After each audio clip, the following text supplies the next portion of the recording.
एक अत्यंत वारकरी संप्रदायातलं कडवत व्यक्तिमत्व होतं आणि ते होते परमश्रद्धेय वैकुंठवासी रामचंद्र महाराज नागपूरकर. नवीन पिढीला ते नाव माहिती नाही, पण जुन्या पिढीतल्या लोकांनी त्यांना पाहिलं असेल. माझ्या सद्भाग्यानं त्यांची कीर्तन ऐकायचा योग आला. इकडे लक्ष द्या. तर त्याने एक फार चांगला दृष्टांत सांगितला होता. आमचं राहणं मुंबईला होतं. मुंबईला त्यांचं बऱ्याच वेळा आगमन होत असे. तर ते एकदा काय म्हणाले होते ते सांगतो. फार सुंदर दृष्टांत सांगितला होता त्यांचा, म्हणून सांगतो मी.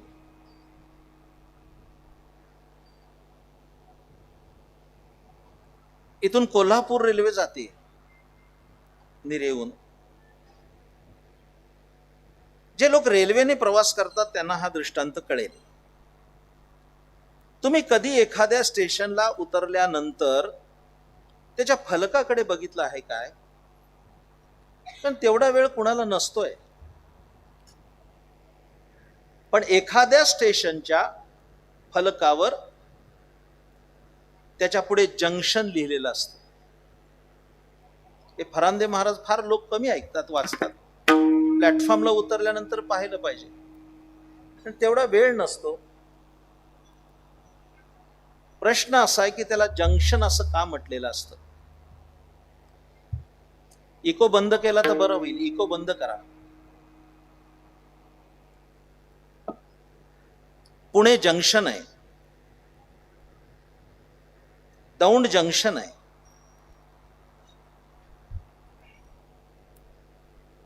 हडपसर जंक्शन नाही, शिवाजीनगर जंक्शन नाही, बॉम्बे सेंट्रल जंक्शन आहे, नीरा जंक्शन नाही, राजेवाडी जंक्शन नाही. हा दृष्टांत का देऊ लागलोय? एखाद्या विशिष्ट स्टेशनला जंक्शन का म्हटलं जातं? अन्य स्टेशनला जंक्शन ही उपाधी नाही आहे. याचं कारण असं आहे, माझ्याकडे लक्ष द्या. जंक्शन त्या स्टेशनला लिहिलं जातं की त्या स्टेशनवरनं विविध दिशांना गाड्या सुटतात. त्याला जंक्शन म्हटलं जातं. अनेक तरुण या ठिकाणी उभे आहेत कीर्तनाला. मी बोलणार आहे त्यांच्या संबंधानं. पुण्याहून गाडी दौंडलाही जाते आणि कोल्हापूरलाही जाते. दौंडहून गाडी मनमाडला जाते आणि सोलापूरला पण जाते. बरोबर आहे ना माझ्या प्रिय श्रोत्यानो? याचा अर्थ त्याने असा सांगितला होता की 84 लक्ष योनी जन्म ही सामान्य स्टेशन आहेत आणि मनुष्य जन्म हे जंक्शन स्टेशन आहे.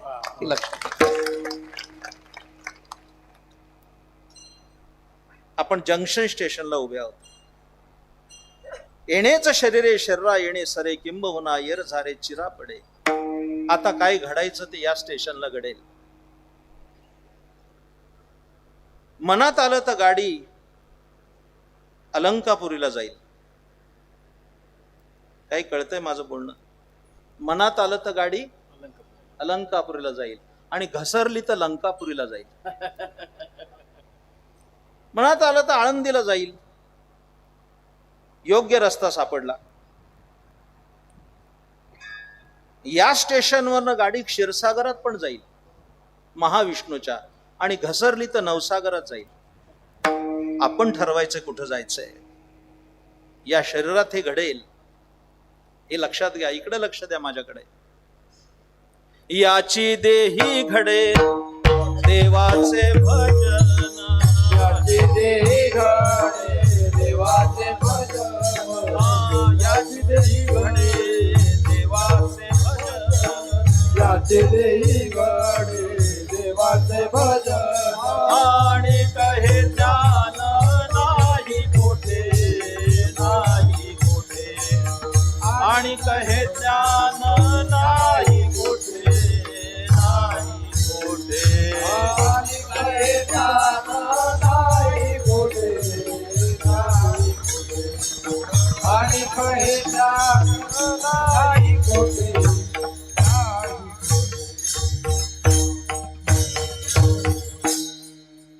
याची देही घडे देवाचे भजन आणि कहे ज्ञान नाही कोठे.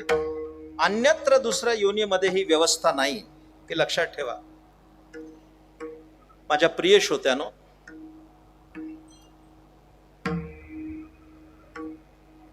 हा अभंग घेण्यास मी प्रवृत्त झालो. याचं कारण एका मोठ्या क्षेत्रावर आपण आलो की ज्या ठिकाणी संत ज्ञानेश्वर महाराज पंढरीला जाताना स्नान करतात, असं हे पवित्र स्नान आहे. आळंदीवरनं निघाल्यानंतर ज्ञानेश्वर महाराज निरे स्नानासाठी थांबले होते. 700-750 वर्षापूर्वी त्यांनी वारी केली असेल, त्यावेळेस या परिसरात ते फिरले असतील. म्हणजे आता निरेला 1-2 तास पालखी थांबते, त्या काळात माऊली कदाचित 2-2, 5-5 दिवस पण राहिले असतील. म्हणून मी या श्रद्धेनं आलोय की तिथं जावं, ज्या ज्ञानेश्वर महाराजांची पावलं या घाटावर लागली असतील, ती थोडीशी माती आपल्या कपाळाला लावावी आणि आपलं जीवन कृतार्थ करून घ्यावं. म्हणून मी गाडीतून उतरल्या घाटावर गेलो, गंगेत पाय धुतले आणि तिथली माती कपाळाला लावली. माझ्या येण्याचं काम झालंय. ज्याच्यासाठी आलो होतो ते काम झालंय, आणि आलोयच तर आता कीर्तन करून जातो. प्रधान हेतू काय आहे? या ठिकाणी तीर्थावर ज्ञानेश्वर महाराज आले. आपण सगळे बसलेले वारकरी लोक, माझ्या प्रिय श्रोत्यानो, इकडे लक्ष द्या. अभंग तर खूप विचार करण्यासारखा आहे, पण ज्ञानेश्वर महाराजांच्या नावातला ज्ञ कळावा इतकी सुद्धा आपली प्रज्ञा नाही. ज्ञ कळावा एवढी आपली योग्यता नाही, एवढे आपण आज्ञ आहोत. ज्ञानेश्वर महाराज कळणं फार अवघड आहे. महाराज इकडे लक्ष द्या, इकडे लक्ष द्या. आज ज्ञानेश्वर महाराजांना चांदीचा रथ आहे, चांदीची पालखी आहे. सप्तशतकोत्तर सुवर्ण महोत्सवाच्या पर्वकाळी ज्ञानेश्वर महाराज संस्थान आणि आळंदीकर ग्रामस्थ यांच्या संकल्पनेतून ज्ञानेश्वर महाराजांच्या मंदिरावर सोन्याचा 22 किलोचा कळस चढला. ही वारकरी इतिहासात खूप मोठी गोष्ट आहे. पण दिलीप महाराज त्या दिवशी कळस चढवताना माझा एक डोळा रडत होता आणि एक डोळा हसत होता. कारण हसणारा डोळा म्हणत होता आज सोन्याचा कळस बसला, पण रडणारा डोळा म्हणत होता की आज सोन्याचा कळस आहे, पण हयात असताना त्या मुखात घास घातला ना, हे कसं विसरता येईल? कसं विसरता येईल? इकडे लक्ष द्या मंडळी. जरा बोलू का? थोडं रागावू नका. आम्ही सगळे लोक ज्ञानेश्वरी सांगतोय ते भरल्या पोटी सांगतोय, त्यांनी मात्र उपाशी पोटी सांगितली. हे आम्ही उपकार कधीच विसरू शकत नाही, कधीच नाही. मी याच्यावरच कदाचित कीर्तन संपण्याची शक्यता आहे. ज्ञानेश्वर महाराजांनी आमच्यासाठी काय दिलं?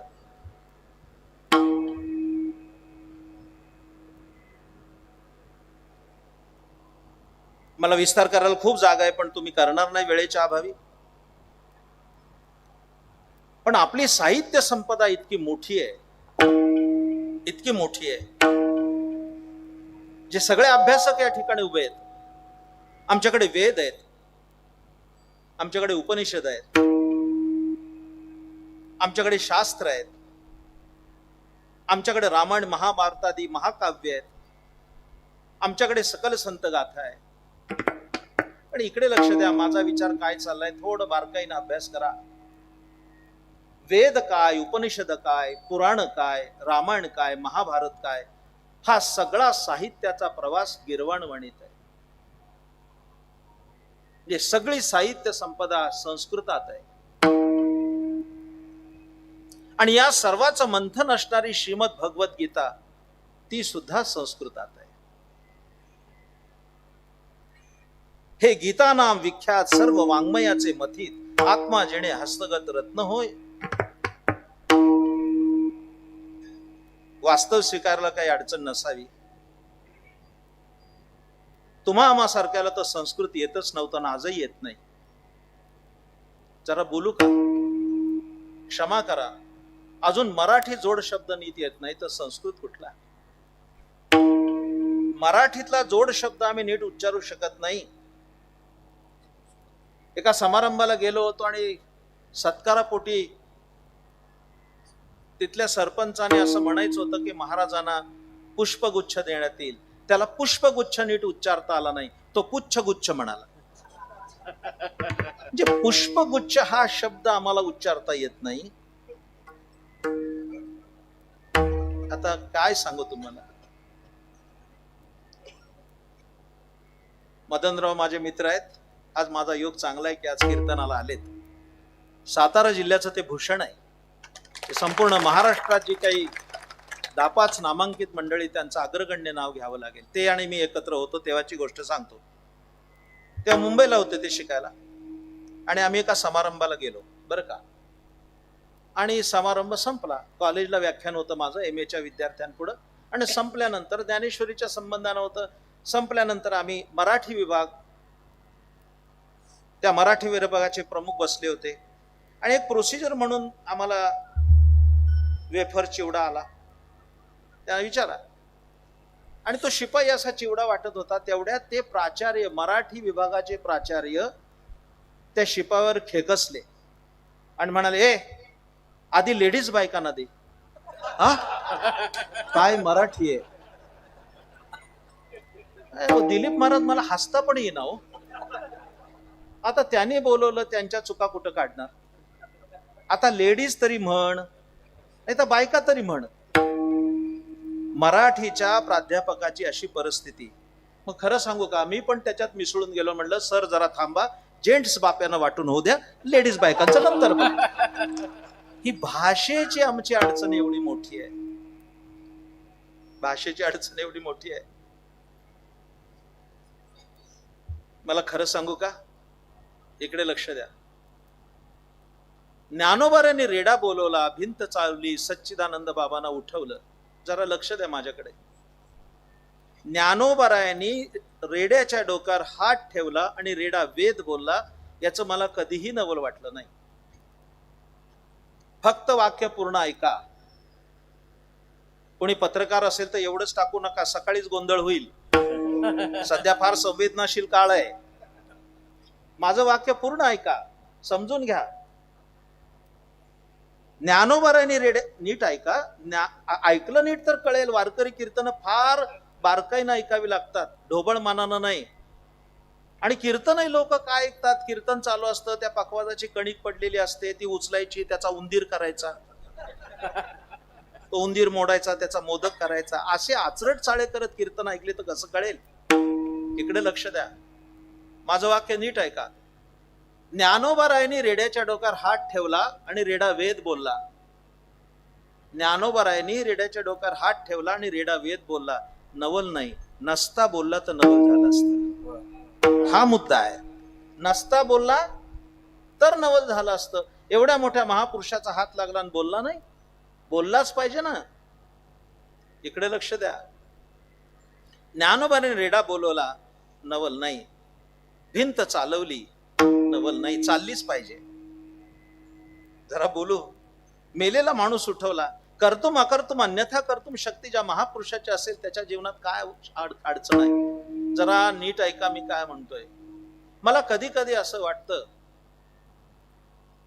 की या चमत्कारांच्या चौकटीत बसून आम्ही ज्ञानोबाराच्या कर्तृत्वाकडे तर दुर्लक्ष करत नाही ना. याच्यापेक्षा ज्ञानेश्वर महाराज वेगळे आहेत. माझी आत्मप्रौढी नाही किंवा स्तुती नाही, पण मी जेव्हा परदेशात गेलो त्यावेळेस मला तिथल्या माणसाने विचारलं की ज्ञानोबारांवर तुमची एवढी श्रद्धा का. त्यावेळेस मी असं म्हणालो नाही. त्यांनी रेडा बोलवला. मला तुम्हाला सांगता आनंद वाटेल, ज्ञानेश्वर महाराजांच्यावर माझी प्रगाढ श्रद्धा. याचं कारण काय असेल तर वयाच्या 16व्या वर्षी त्यांना 56 भाषा येत होत्या. हे त्यांचं कर्तृत्व आहे. लक्षात. 56 भाषेचा केला से गौरव. 56 भाषेचा केला से गौरव. 56 भाषेचा केला से गौरव. 56 भाषेचा केला से गौरव. भवाना विला उभारे उभारे. भवाना विला उभारे उभारे.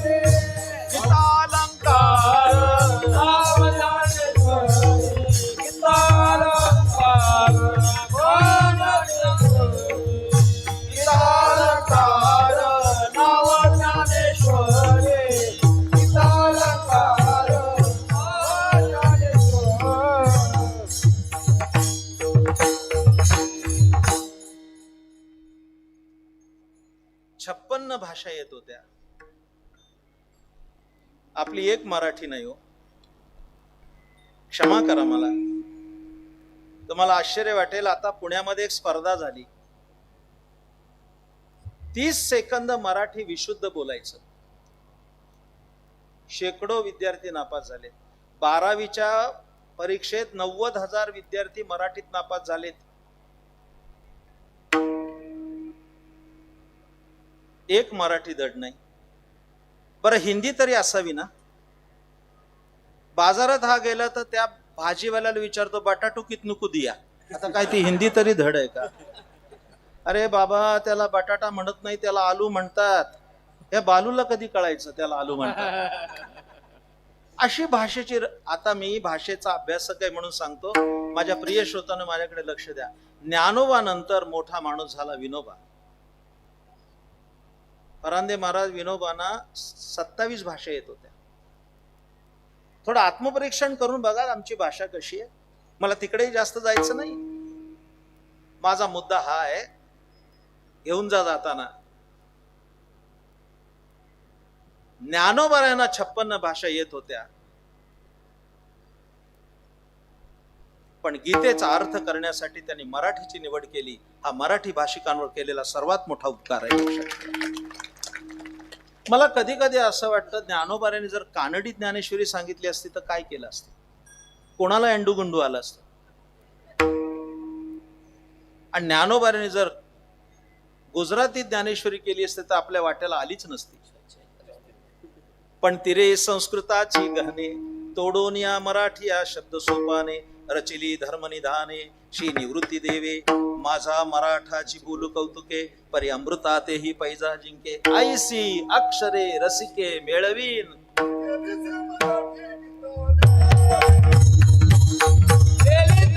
मराठी गीताचे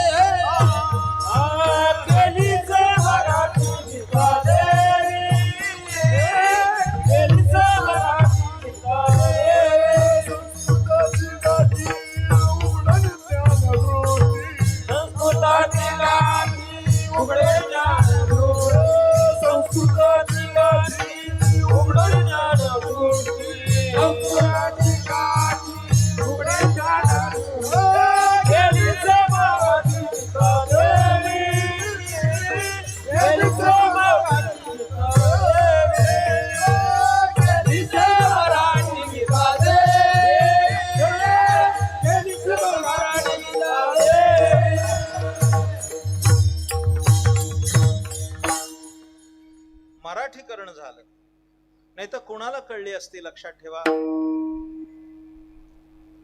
गेल्या 45 वर्षात मी खूप वाचलंय. मला आनंद वाटेल सांगताना, म्हणजे निदान फलटण तालुक्यात आनंद वाटेल. Satara is famous for soldiers. साताऱ्याची ओळख काय? तो सैनिकांसाठी प्रसिद्ध आहेत. सातारा जिल्ह्यातली गावच्या गाव सैन्यात आहेत, फौजेत आहेत. पण दुसरी एक गोष्ट सांगितली पाहिजे, Satara is famous for soldiers, not only soldiers but also saint. संतांसाठी सुद्धा प्रसिद्ध आहे. जे अनेक महापुरुष झाले त्यामध्ये महान भगवत भक्त होते प्रातस्मरणीय सद्गुरु दादा महाराज सातारकर. हे खूप मोठे संत होते, हे लक्षात ठेवा. परमपूज्य वैकुंठवासी बाबा महाराज सातारकर यांचे आजोबा इथे सोमनथळीला त्यांची जमीन आहे.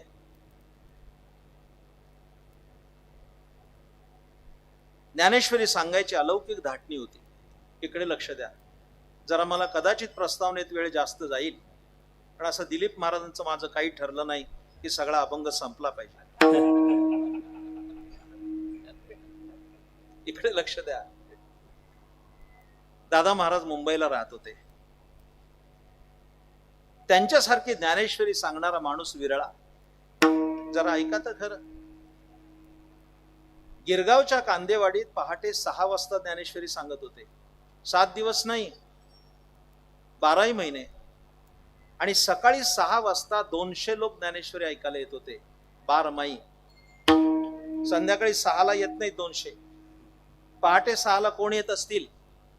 उन्हाळा, पावसाळा, हिवाळा त्याचाही मी बारकाईने अभ्यास केला. हे कोण येत होते 6 वाजता ज्ञानेश्वरी ऐकायला? त्याचं उत्तर मला असं मिळालं, हे निव्वळ ज्ञानेश्वरीचं व्यसन लागलेले लोक होते. त्याशिवाय ते येणार नाही सकाळी 6ला. म्हणजे एखादा दारू पिणारा माणूस दुकान उघडायच्या आधीच हजर असतो आणि दुकानदाराला विचारतो आज लेट आहे. त्या व्यसनाची तीव्रता किती असते की तो उशीर आलो म्हणून त्याला आज लेट आहे भाई, मी तो कब का खडा हूं. 5:30ला माणसं ज्ञानेश्वरी ऐकायला येत होती. इकडे लक्ष द्या जरा. आणि दादा महाराज सुद्धा उठायचे आणि असं डोळ्याला पाणी लावायचे आणि लगेच ज्ञानेश्वरी सुरू व्हायची. आणि मग तास 1.5 तास ज्ञानेश्वरी सांगून झाली की केव्हा तरी 10-10:30ला स्नान करायचे आणि मग जेवण करायचे. त्यावेळी दादा महाराजांच्यावर टीका झाली. काही कर्मठाने टीका केली की एवढा ज्ञानेश्वरी सारखा पवित्र ग्रंथ आणि हे आंघोळ न करता ज्ञानेश्वरी सांगतात. दादा महाराजांनी त्या टीका करणाऱ्या लोकांना उत्तर दिलं. ते म्हणाले, जे लोक माझ्यावर टीका करतायत की मी न आंघोळ करता ज्ञानेश्वरी सांगतो, त्या टीकाकारांना माझं उत्तर आहे की ज्ञानेश्वरी माझी आई आहे आणि तिचं दूध पिण्यासाठी आंघोळीची आवश्यकता नाही. हे काही सामान्य गोष्ट नाहीये. याचा अर्थ असा नाही की उद्या तुम्ही तशीच वाचायची. इकडे लक्ष द्या. ते दादा महाराजांनी एक दृष्टांत सांगितला, माझ्याकडे लक्ष द्या. विचलित होऊ नका. माझं स्वच्छ मत आहे, कानानं कीर्तन ऐकलं तर नवल नाही, तो त्याचा धर्म आहे. कीर्तन डोळ्याने ऐकता आलं पाहिजे. ते कीर्तन ऐकताना डोळ्याची पापणी पण पडता कामा नये. त्याचं नाव अहो, हे सांगायला मला वेगळंच कीर्तन करावं लागेल. आणि काय ज्ञानोबारांनी सांगितलंय, आता इंद्रिय जात आघवे तीही श्रवणाचे घर रिगावे, मग संवाद सुख भोगावे गीताख्य हे. आता नाही सांगत, चला माझ्या विचारात कुठेतरी खंड पडेल. त्या दादा महाराजांनी एक दृष्टांत सांगितला, तर तो मला सांगणं क्रमप्राप्त आहे. फार सुंदर दृष्टांत सांगितला. आधी ओवी पेश करतो आणि मग सांगतो. सहजे ब्रह्मरसाचे पारणे केले अर्जुनाला गी नारायणे, की तेच अवसरे पाहुणे पातलो आम्ही. ओवी नका बघू, त्याच्याकडे भाव बघा आणि दृश्य समोर आणा. की अर्जुन जेवायला बसलाय, भक्तराज येतो, चंदनाचा पाट, चांदीचा चौरंग, त्याच्या सोन्याचं ताट, बाजूला चांदीची समई लावली आणि ती अत्तरानं प्रज्वलित केली. अर्जुन जेवायला बसलाय आणि भगवंतानी ब्रह्मरस वाढला आणि आता सुरुवात होणार जेवायला. एवढ्यात ज्ञानोबाराय म्हणले, मी तिथं गेलो. या या या या भगवंतानी स्वागत केलं. बसा माऊली. ज्ञानोबारायला पण बसवलं. त्यांनाही चांदीचा चौरंग दिला, त्याच्या सोन्याचं ताट दिलं. जेवायला बसले. ब्रह्मरस वाढला. पुढे ऐका. आता पहिला घास घेणार त्या ज्ञानेश्वर महाराजांच्या अंतकरणातली आई जागी झाली. आता हे जर ताट मी स्वतः खाल्लं तर अप्पलपोटेपणाचा दोष येईल. हजारो वारकरी माझ्या बाजूला उभे आहेत, ते ज्यापासून, या तत्वज्ञानापासून वंचित आहेत. म्हणून ज्ञानोबारायांनी आपल्या मायेच्या पदराखाली ते ब्रह्मरसाचं ताट झाकून आणलं आणि बाहेर तुम्हा आम्हासारखे वारकरी होते, त्यांना मुक्त हस्तानं वाटलं. त्याचं नाव ज्ञानेश्वरी आहे. कुणी आम्हाला शिकवलं असतं? कारण सगळं ज्ञान जे बंदिस्त होतं संस्कृतात, ते सर्वसामान्यासाठी खुल्या अंतकरणानं वाटून टाकलं. म्हणून तर म्हणतो आपण, प्रगट गुह्य बोले विश्व ब्रह्मांची केले, प्रगट गुह्य बोले प्रगट गुह्य बोले विश्व ब्रह्मांची केले, प्रगट गुह्य बोले.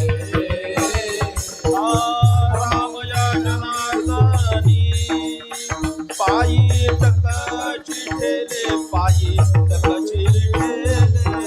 आरती ज्ञान राजा महाकैवल्य केला, आरती ज्ञान राजा, आरती ज्ञान राजा.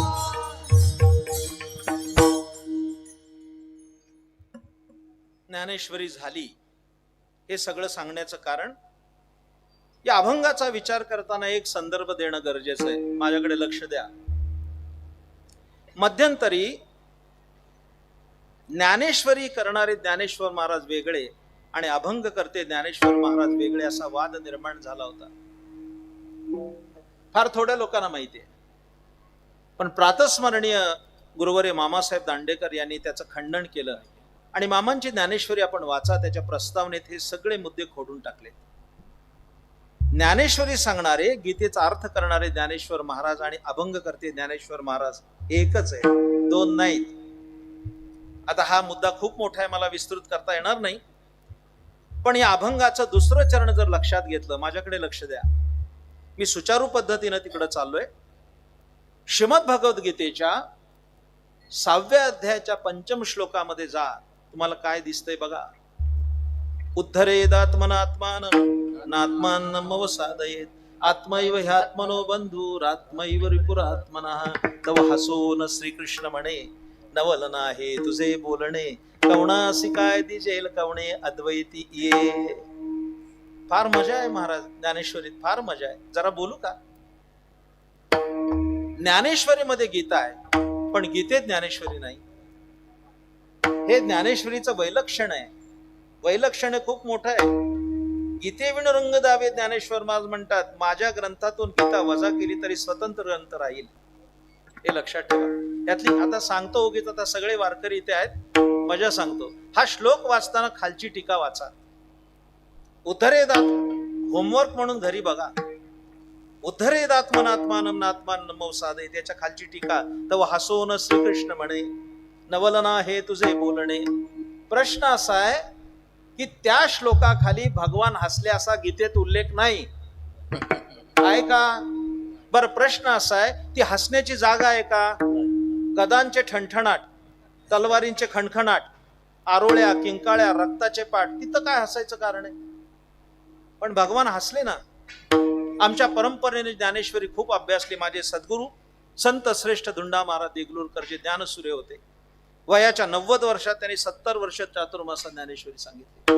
मी त्यांच्याकडे पाठाला होतो, त्या ते म्हणाले, भगवान का हसले याची 14 कारणं सांगितली होती. का हसले, का हसतात माणसं? आता तुम्ही बरेचसे कीर्तनकार आहेत. विनोद झाला हसला शहाणा, विनोद झालाच नाही हसला वेडाच, आणि विनोद होऊनही हसला नाही तो त्याच्या पुढचा वेडा. काही काही माणसं अशी भेटतात, त्यांना काहीही सांगा, आपल्यालाच वाटतं आपण बहिऱ्याच्या गावाला नाही ना आलो, काही त्याच्यावर परिणाम होत नाही. इथं भगवान हसायचं काय कारण होतं? हसले ना. एक तर विनोद झाला तर हसू येतं. 2, तुमचा प्रश्न चुकीचा असेल तर हसू येतं. काही काही वेळेला प्रश्न चुकीचे असतात, हसू येत आवरत नाही. साखर कारखान्याची इंटरव्ह्यू होती, वॅकन्सी होती. पोस्ट ग्रॅज्युएट झालेली पोरं आली आणि संचालक 4थी पास, आणि ते मुलाखत घ्यायला. त्या मुलाला विचारलं, तुझं नाव काय? तो म्हणला शिरीष अनंत कुलकर्णी. बरं, शिक्षण किती झालंय? तो म्हणला MSc झालोय. म्हणजे मॅट्रिक झालायस का? आता काय करावं? का हे प्रश्न आहेत का? म्हणजे हास्यास्पद प्रश्न आहेत ना. आमच्या महाराजांनी गोष्ट सांगितली. जुने मित्र होते महाराज, 25 वर्षांनी तालुक्याच्या गावी भेटले. खूप वर्षांनी विचारपूस झाली, कसा आहेस, काय आहेस? त्या केशवरावच्या हाताला एक पोरग होतं 5 वर्षाचं. त्या वामनरावने विचारलं, तुझा मुलगा आहे काय? हो म्हणले, धाकटा आहे, अजून एक थोरलाय. असं लगीन केलंस वाटतं, त्याशिवाय झालं काय? ते काय मूर्खासारखे प्रश्न विचारायचे माणसाने, काही अर्थ आहे का त्याला? अर्जुनाने प्रश्न विचारताना भगवान असले तर हसोन श्रीकृष्ण म्हणे. अर्जुन विचारतोय, माझा उद्धार कोण करील? अर्जुनाला प्रश्नावर देव असले, रे दुसरा उद्धार कोण करणार? मीच बसलोय ना, मीच बसलोय. अहंत्वा सर्व पापे फेव मोक्ष इष्यामी, मा शुचा 18व्या अध्यायात बोललेत ना. कोण उद्धार करील? तो जो श्लोक आहे का नाही, उद्धरेदात्मनात्मानं, त्याचा तंतोतंत अनुवाद म्हणजे या अभंगाचं दुसरं चरण ध्रुपद आहे. लक्षात आपुले आपण सगळा सोडवण, आपुले आपण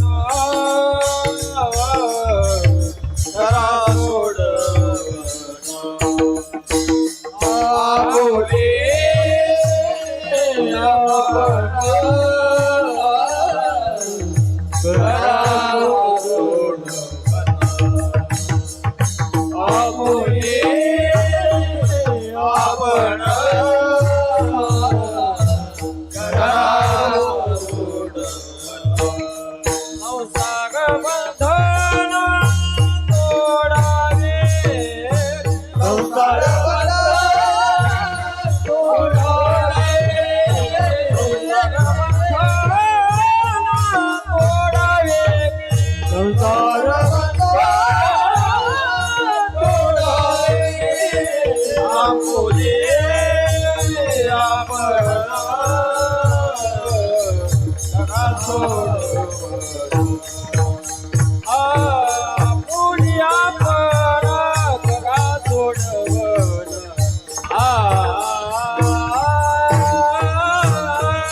फुले आपण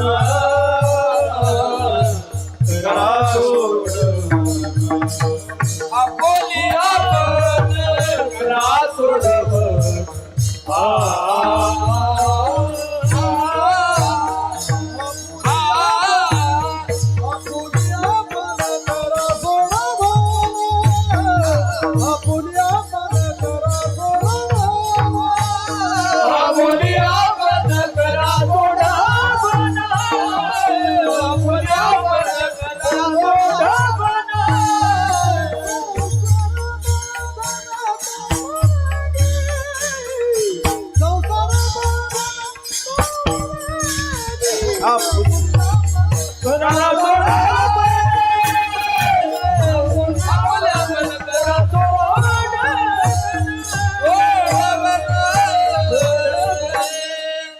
बहुत अच्छे. अशा रीतीने मी द्रुपदापर्यंत आलोय.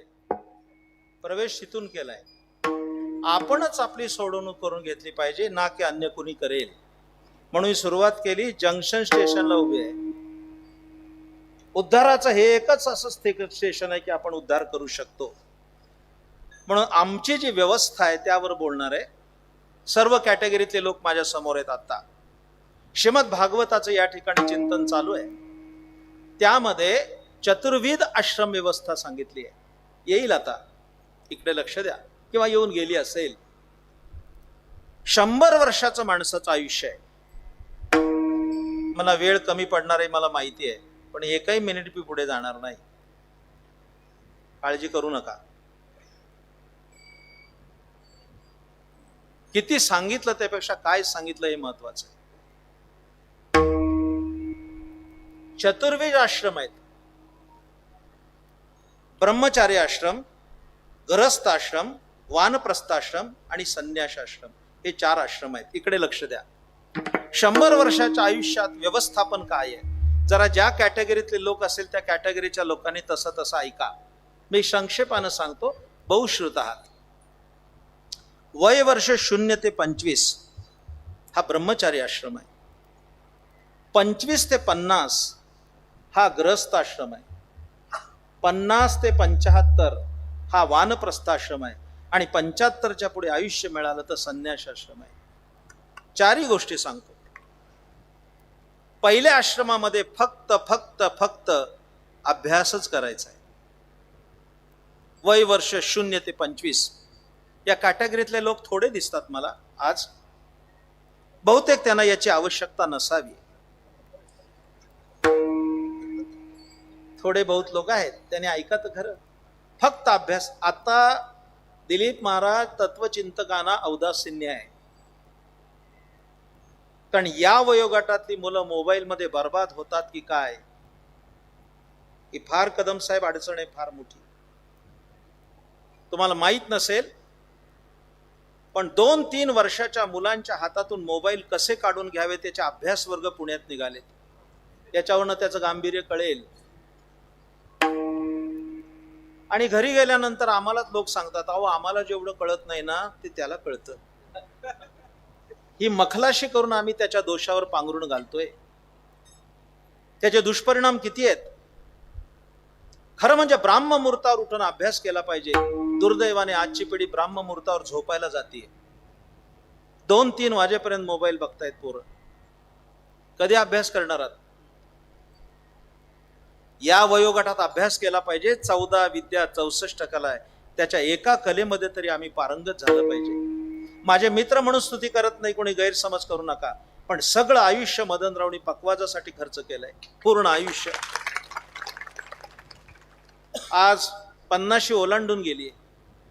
जे गाणारे लोक आहेत आयुष्य समर्पित आहे. अरे एका माणसानं गाण्यासाठी आयुष्य समर्पित केलं तर पंडित भीमसेन जोशी झाले, भारतरत्न समर्पित. एकाने नुसतीच सनई वाजवली तर बिस्मिल्ला खा झाले.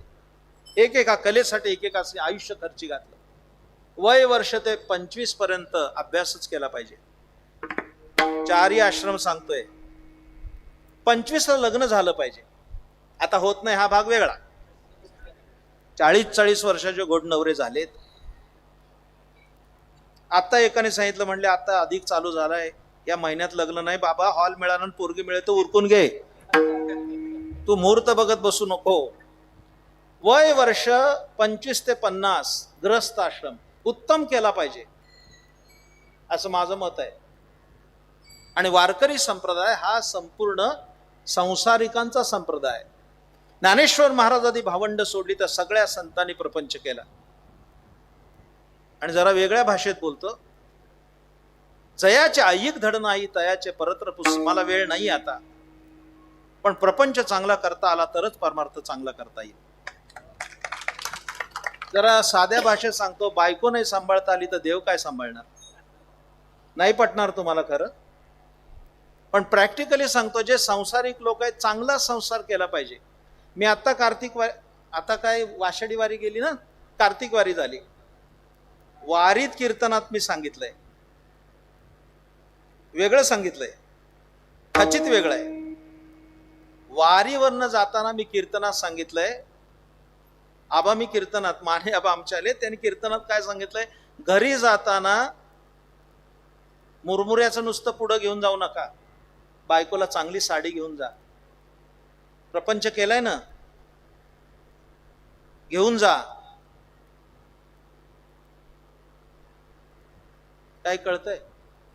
घरी गेल्यावर बायको म्हणेल 4 वाऱ्या करा. काय कळतंय का नाही? मी सोपं सांगतोय, काय अवघड सांगतोय. आषाढी नाही, कार्तिकी, माघी, चैत्री पण करा. काय वाईट आहे? तुम्हाला माहित नाही, पण आमचे ख्रिस्ती बांधव 24 डिसेंबरच्या रात्री लहान मुलं असतात त्यांच्या घरात, त्या मुलाच्या उशाला खेळणं ठेवतात. सकाळी मुलं उठली की हरकतात आणि ती खेळणं बघून म्हणतात, कुणी दिलं? ते म्हणतात, राजे जिजस आला होता आणि तुला खेळणं दिलं. मी वारकऱ्यांना सांगितलं, वारीवरनं जाताना खेळणं घेऊन जा आणि नातवाला द्या. त्याने विचारलं कुठून आलं, तर त्याला सांगा विठोबाने तुला खेळणं दिलंय. नाही वारीला गेला तर माझं नाव बदलून ठेवा. हा ग्रस्ताश्रम आहे. चांगल्या पद्धतीने ग्रस्ताश्रम केला पाहिजे, हे लक्षात ठेवा. पण माणसाला थोडी सवलत दिली ना की तो त्या सवलतीचा गैरफायदा घेतो. पण हरिपाठाचे मी 3 टप्पे केलेत, इकडे लक्ष द्या अभ्यास करताना. पहिलं, असोनी संसारी. पहिला असोनी संसारी पण संसारात माणसं रमली की ज्ञानोबर आहे त्याला हळूच चिमटा काढतात आणि सायासी करसी प्रपंच दिनशी हरिसी न बजसी कवण्या गुणे. त्या प्रपंचात एवढा रमतो. आता मी येताना लोणंदात बघितलं, सातारून आलो, त्या लोणंद मध्ये आता स्वप्नील काय सांगू, तिथं बघितलं, अजून तुझं व्हायचंय पण मी तिथं बघितलं. काय बघितलं मंडळी, बर का रोहित, तिथं गेल्यावर मी बघितलं, नवरा बायको भाजी घेऊन चालली होते. कांदा, बटाटा, कोबी, फ्लावर, मेथी, गच्च पिशवी भरली होती. आणि त्या पिशवीचा एक बंद त्या नवऱ्याच्या हातात आणि एक बायकोच्या हातात. आज मला कळलं पिशवीला 2 बंद का असतात. आज मला कळालं. तुम्हाला 50 वर्ष मी आता प्रपंचात आहे. काय प्रपंच करतोय माझ्या प्रिय श्रोत्यानो. सुंदर प्रपंच करायचा, मुलं चांगली शिकवायची, पण 50व्या वर्षी त्या प्रपंचातून हळूच बाजूला व्हायचं. वानप्रस्थात गेलोय आपण. हे मी कीर्तनात सांगत नाही. माझं आता 62 वय आहे. 50व्या वर्षी मी निवृत्त झालोय. माझा मुलगा BSc अग्री झालाय. सगळं त्याच्यावर सोपवलंय, त्याच्यात लुडबुड नाही. मी कुणाचं कौतुक करत नाही, पण श्रीपती आबा माने बसलेत, 50व्या वर्षी रिटायर झाले, मुलांच्या ताब्यात दिलंय. 80-80 वर्षाची माणसं माझ्याकडे येतात, महाराज अहो कणाकणानं गोळा केलं, आमच्या माघारी कसं होईल? जाऊन बघा, चांगलं होईल, काही वाईट होणार नाही. तुमच्या पोरं चांगली आहेत तुमची. 50व्या वर्षी बाजूला निघालं पाहिजे, 50व्या वर्षी निवृत्त झालं पाहिजे. 50च्या पुढे जे आता त्या कॅटेगरीतले जास्त आहेत, 50च्या पुढचे आता बसलेले. 50 नंतर वानप्रस्थाश्रम आहे. म्हणजे कसा कसा संसारात असायचं पण संसारात नसायचं. म्हणजे असं नाही तर ऐकलं की उद्या सकाळी लंगोटी लावून कुंभमेळ्याला जायचं, असा नाही अर्थ. 50 नंतर प्रपंचात असायचं, पण प्रपंचात जेवी जळा आत पद्मपत्र. ज्ञानोबा दृष्टांत किती सुंदर देतात. ते कमळाचं पान पाण्यात असतं, पण पाण्याचा स्पर्श त्याला असत नाही, तसं प्रपंचात असायचं. मी जगतोय स्वतः मंडळी, तुम्ही तसं जगा, सुखानं जाल. 80 वर्ष झाले तरी किल्ल्या कमरेलाच, आणि किल्ल्या तरी कशाच्या, आता चहाच्या आणि साखरेच्या कपाटाच्या. काय प्रपंच, अरे देऊन टाक ना. आयुष्याची संध्याकाळ आली आहे, उजाचा दिवस हातात नाही आपल्या, काय प्रपंच करतोय.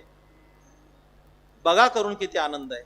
जरा एक सांगू का नमुना सांगू, ऐकता माऊली, ऐकता, सांगतो, इकडे लक्ष द्या, इकडे लक्ष द्या. हे प्रॅक्टिकली सांगतोय कीर्तन. आपण जेवायला बसलोय, रोजचा दृष्टांत आहे, जेवायला बसलोय, आपल्याला गवारीची भाजी आवडते, वय वर्ष 75 झालंय, 70 झालंय, आपल्याला आवडते गवारीची भाजी, आणि सुनबाईने केली भेंडीची भाजी, गिळगिळीत मिळमिळीत, आपल्याला काय आवडत नाही, तरी मूग गिळून खायची. हे प्रॅक्टिकली सांगतोय. तक्रार करायची, आपल्याला आवडत नाही तरी गपचूप खायची. त्याच्या पुढचं सांगतो, सुनबाईचं कौतुक करत खायची.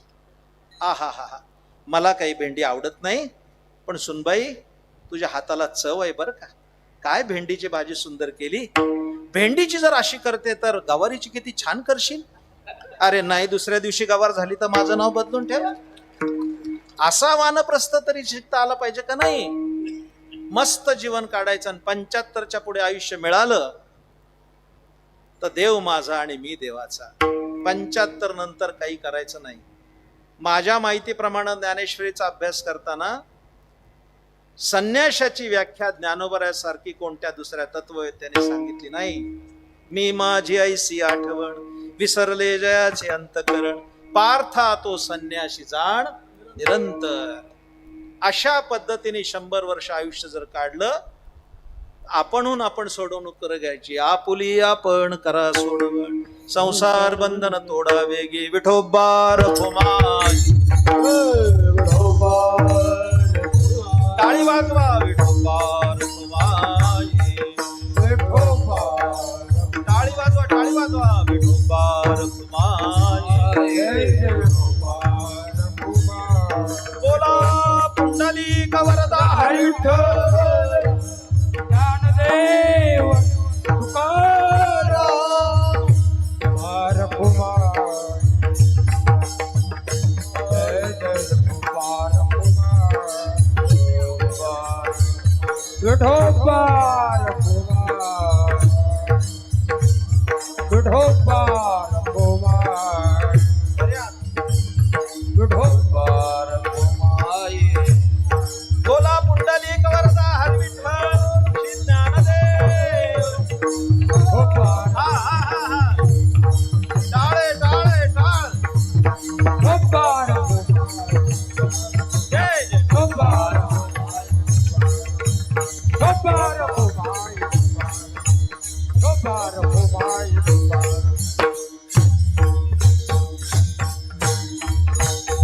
रामकृष्ण नामे हे दोन्ही साजिरी, हृदय मंदिरी स्मराकारी, हृदय मंदिरी स्मराकारी,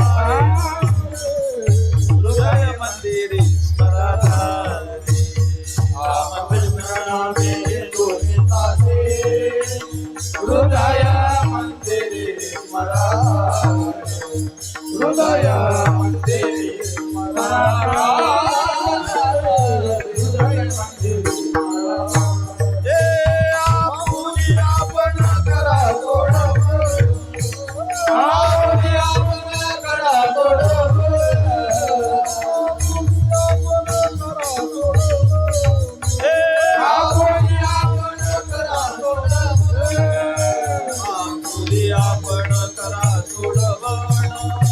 संसार बंधन तोडावे, संसार बंधन तोडावे, संसार बंधन तोडावे. आपण आपण करा सोडवण, संसार बंधन तोडावे, संसार बंधन तोडावे.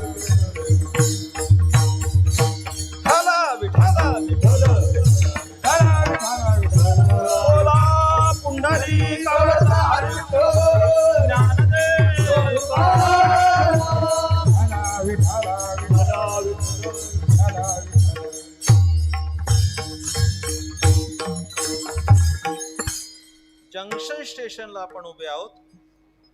इथूनच मोकळं झालं पाहिजे. आपली सोडवणूक आपणच करून घेतली पाहिजे. तुकोबाराय बोलतात, मुक्त होता परी बळे झाला बद्ध, घेऊन या छंद माझे माझे. एक दृष्टांत सांगतो आणि अभंगाचा मतितार्थ सांगून सेवा पूर्ण करतो. इकडे लक्ष द्या.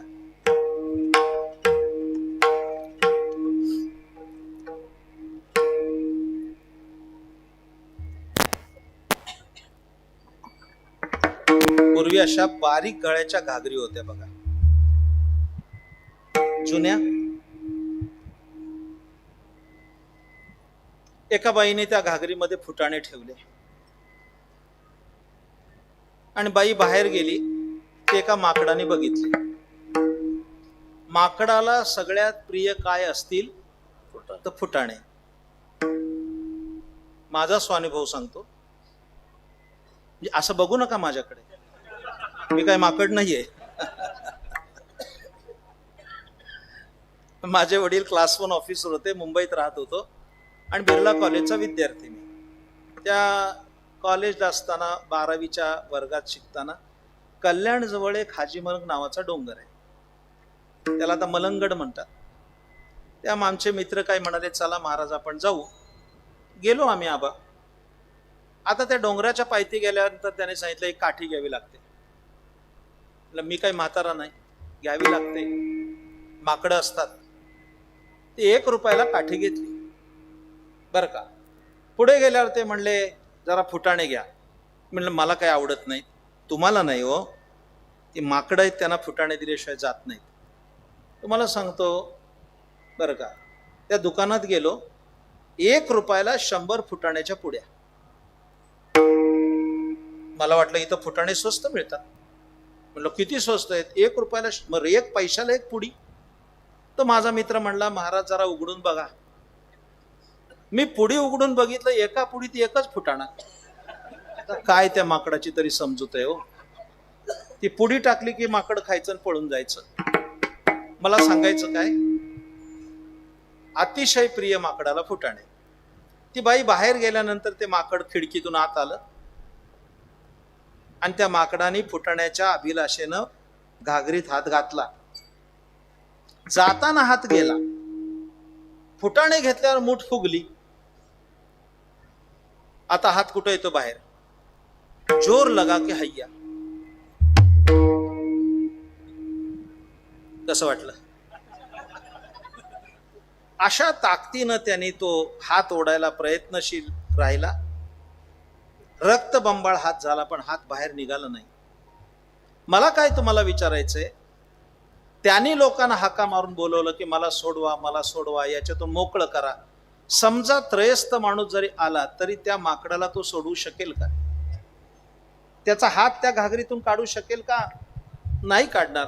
मग जर माकडाला त्या घागरीतून हात काढून मोकळं व्हायचं असेल तर त्यांनी काय केलं पाहिजे?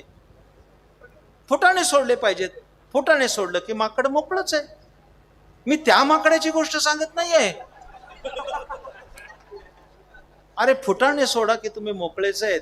काय विचार करायचं कारण आहे? आपुली आपण करा सोडवण, कोणी येणार नाही. उद्धरेद आत्मनात्मान नात्मान नमवसादे आत्मायव ह्यात्मनो बंधुर आत्मयुरिपुरात्मा. कशाच्या बळावर सोडवाल? माझ्याकडे लक्ष द्या. समारोपाकडे चाललोय मी. हजारोच्या संख्येने तुम्ही उपस्थित आहात. माझ्या प्रिय श्रोत्यानो, आज अनेक पंथ तुम्हाला दिसतील वेगवेगळ्या शहरामध्ये, वेगवेगळ्या खेड्यापाड्यात. पण वारकरी संप्रदाय आणि पृथक संप्रदाय म्हणजे वारकरी पंथ आणि इतर पंथ याचा तौलनिक अभ्यास करून जर प्रश्न आला, या सगळ्या भक्तिपंथामध्ये शहाण्या लोकांचा पंथ होता, तर फक्त वारकरी पंथाचं नाव घ्यावं लागेल. हे लक्षात ठेवा. जो वारकरी संप्रदाय प्रज्ञावंतांचा संप्रदाय, क्रांतदर्शी विचाराचा संप्रदाय.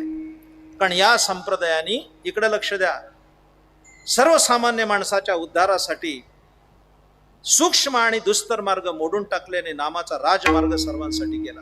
मोडून या वाटा सूक्ष्म दुस्तर केला राज्यभार चाले ऐसा.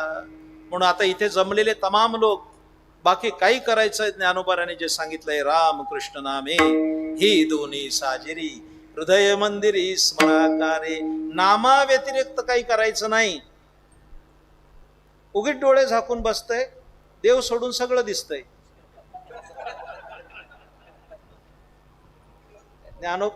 फरांदे महाराज ज्ञानोबरायचं एक प्रमाण म्हणतो संपवतो. सगळेजण म्हणा काय ज्ञानोबरांनी शिकवलंय आतापासून इथेपर्यंत सांगत आलो. एकच प्रमाण पुष्कळ आहे. गाते श्रोते आणि पाहते, गाते श्रोते आणि पाहते, गाते श्रोते आणि पाहते, गाते श्रोते आणि पाहते.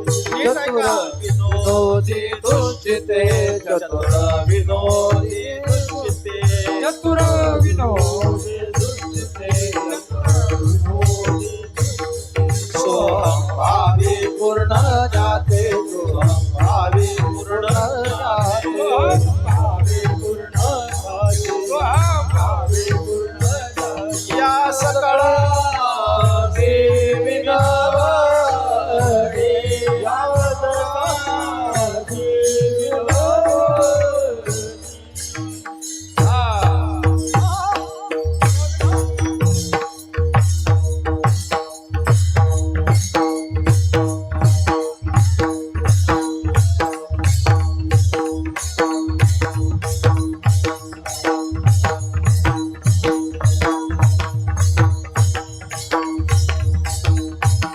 वा भले भले भले.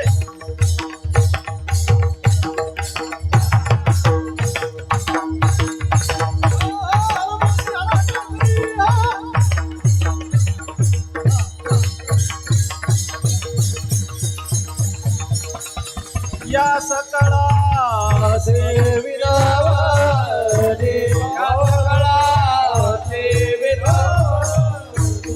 करा विठ्ठल स्मरण करा, विठ्ठल स्मरण करा, विठ्ठल स्मरण करा, विठ्ठल स्मरण करा, विठ्ठल स्मरण करा, विठ्ठल स्मरण करा, विठ्ठल स्मरण करा.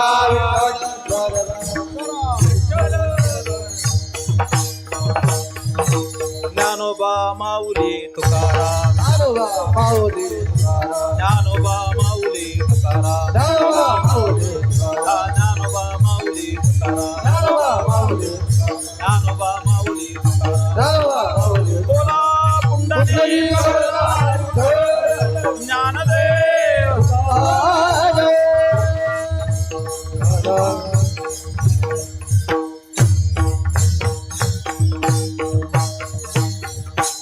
ज्ञानोबरांनी आपला स्वानुभव या अभंगामध्ये सांगितला. रामकृष्ण नामे हे दोन्ही साजिरी हृदय मंदिरी स्मराकारे. रामकृष्ण नामाचा जप कारण मी तोच केला. ज्ञानदेवा ध्यानी रामकृष्ण मनी अनंत जन्मोनी पुण्य होय. ज्ञानदेवा ध्यानी रामकृष्ण मणी तेने वैकुंठ भोनी घर केले. आणि या अभंगात वर्णन केले त्यांनी. ज्ञानदेवा ध्यानी रामकृष्ण माळा हृदयी जिव्हाळा श्री मूर्तीराया. परंपरेने दृष्टांत दिला जातो नाथरायांचा. नाथबाबांकडे एक बाई आली होती. माझा मुलगा गुळ खातो म्हणून, याला काहीतरी औषध द्या. नाथ महाराज म्हणले जरा महिन्याभरानं या. बाई महिनाभरानं आली. नाथ महाराजांनी त्याच्या डोक्यावर हात ठेवला आणि सांगितलं गुळ खाऊ नको बाबा. आणि बाईला सांगितलं झालं औषध. ते म्हणले मागल्या खेपाला का दिलं नाही. ते म्हणले तेव्हा मी पण गुळ खात होतो आणि मी गुळ खात असताना गुळ खाणं वाईट आहे सांगणं चुकीचं होतं. मी आधी गुळ बंद केला. आधी केले मग सांगितले.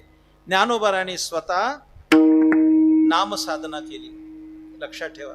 आणि आजही वारकऱ्यांची श्रद्धा आहे. ऐकता. ज्ञानदेवे घेतले दान बाबा बाळ छंदो. ज्ञानदेव घेतले दान बाबा बाळ हृदयी धरून या ध्यान बाबा बाळ छंदो. समाधी वैसला निर्वाण बाबा बाळ छंदो. कथा कीर्तन करीतो बाबा बाळ छंदो. बाबा बाळ छंदो, बाबा बाळ छंदो. कथा कीर्तन करीतो बाबा बाळ छंदो. बाबा बाळ छंदो, बाबा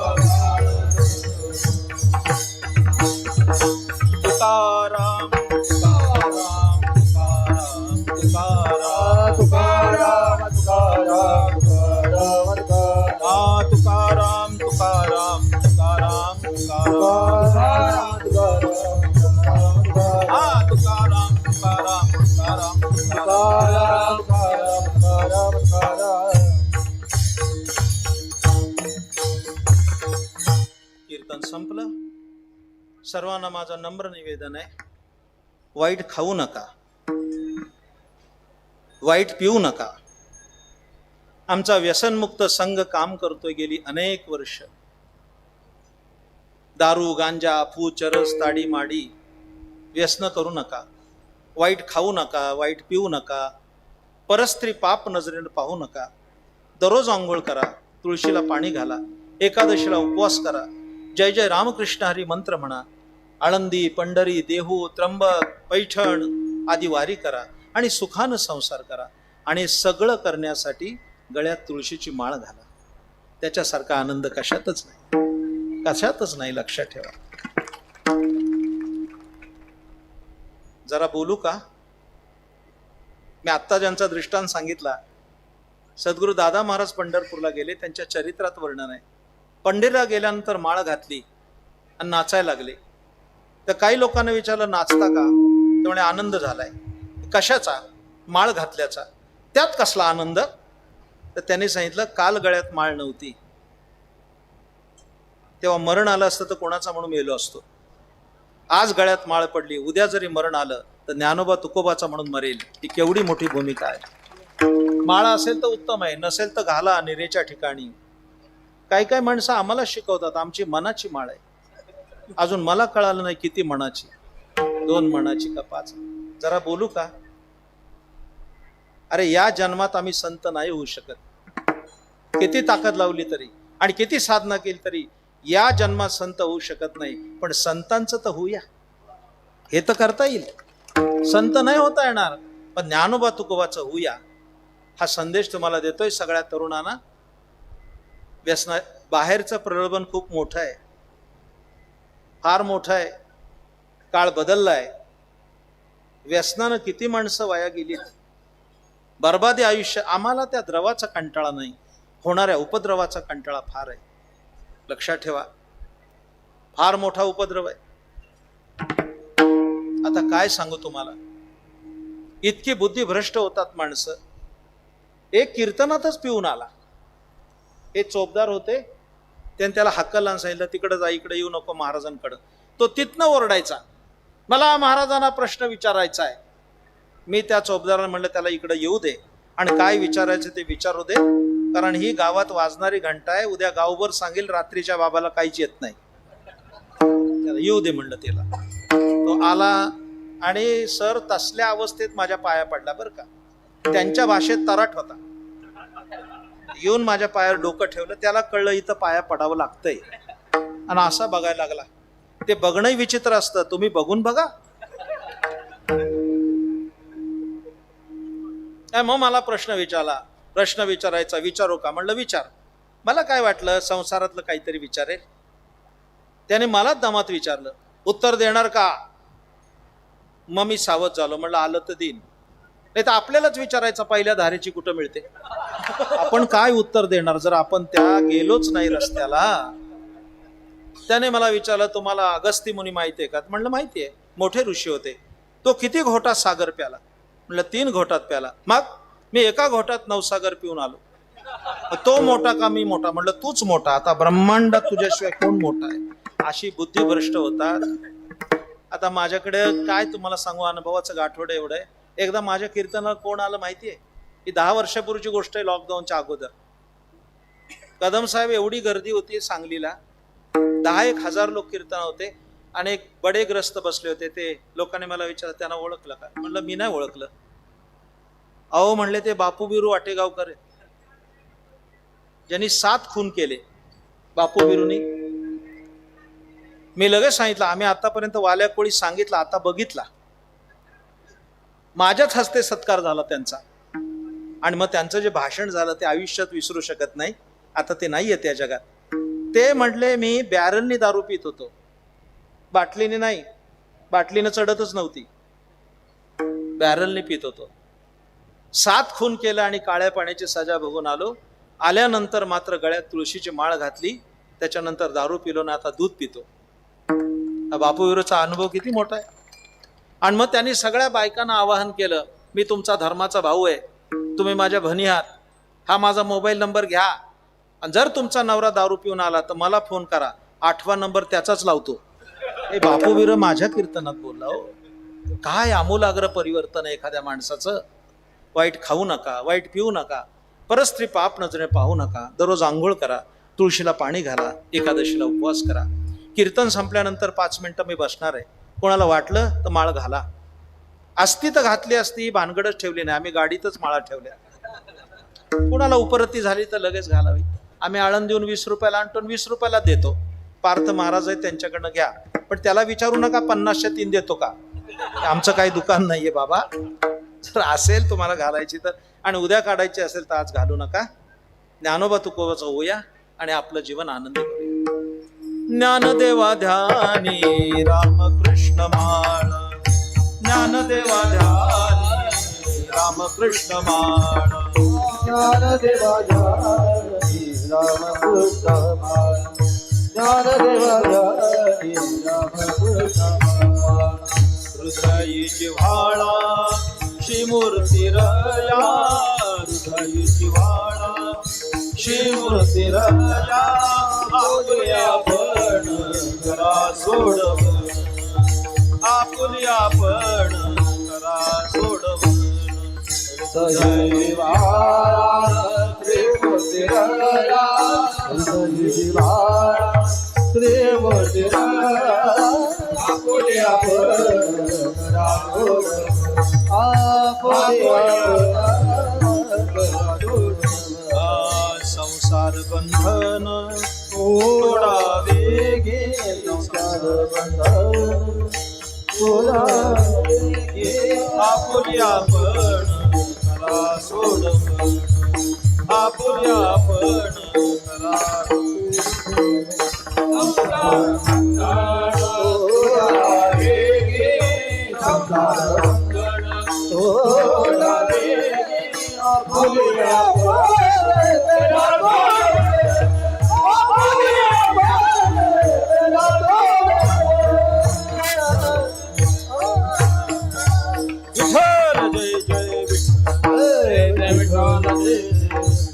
जय जय विठ्ठल, जय जय आले पुराचे हित वाहे माऊलीचे चित. मोठी वारवाई त्याचे सर्वस्व जाते जाते करी लाभावी नमते. तुकामणी माझे तुम्हा दंडावली, ऐसे जाते जाते करी लाभावी नमते. ज्ञानदेव तुकाराम, ज्ञानदेव तुकाराम, ज्ञानदेव तुकाराम.